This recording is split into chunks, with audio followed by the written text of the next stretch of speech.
સુરતના લિંબાયત વિસ્તારમાં સસ્તા અનાજની દુકાન ચલાવતા વેપારીને બદનામ કરવાની ધમકી આપી ખંડણી માંગવાનો સનસનાટીભર્યો મામલો સામે આવ્યો છે. પોતાને આમ આદમી પાર્ટીના કાર્યકર તરીકે ઓળખાવતા શ્રવણ જોશી અને તેના સાગરીતો સામે લિંબાયત પોલીસ મથકમાં ગુનો નોંધાયો છે. શ્રવણ જોશી અને તેના સાગરીત સંપત ચૌધરીએ તેમની દુકાનમાં કાળા બજાર થતા હોવાના ખોટા આક્ષેપો કર્યા હતા. આ શખ્સોએ ગ્રાહકોને ઉશ્કેરીને દુકાનના વિડીયો બનાવ્યા હતા અને તેને સોશિયલ મીડિયા પર વાયરલ કરવાની તેમજ દુકાનનું લાયસન્સ રદ કરાવવાની દેવાની ધમકી આપી હતી. લિંબાયત પોલીસે હાલ ગુનાની ગંભીરતાને ધ્યાને રાખીને વધુ તપાસ હાથ ધરી છે.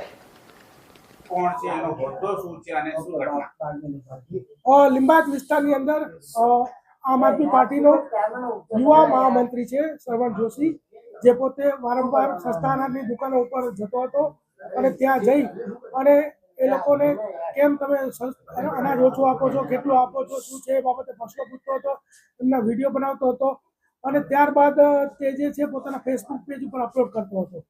આ સિલસિલો સતત ચાલુ હતો. એ દરમિયાનમાં સંપત ચૌધરીએ જે સસ્તા અનાજ દુકાનોવાળાનો સંપર્ક કર્યો, ભાઈ તમારે આ જે વિડીયો બનાવવાની પેલીમાંથી બચવું હોય તો તમારે દર મહિને 25,000 રૂપિયા આપવો પડશે, એવું દુકાને જઈને કહેતો હતો. ત્યારબાદ આ લોકો એસોસિએશન વાળા તૈયાર થયા અને પછી નક્કી કર્યું કે ભાઈ એક સાથે એમ કે આપી દઈએ તમને પૈસા. કેટલા આપવાને 3.5 લાખ રૂપિયા માગ્યા. પણ ત્યારબાદ જે નિલેશ મોરે કરીને જે છે એની પાસેથી અને એનો જે બદરી કરીને જે વચ્ચે હતો, જે આ લોકોનો જ માણસ હતો કે જે સસ્તા અનાજની દુકાનવાળાનો, અને એની પાસેથી આ લોકોએ લાખ રૂપિયા લીધા હતા અને બીજા ભવિષ્યમાં લેવાની એ લોકોની ડીલ થઈ હતી.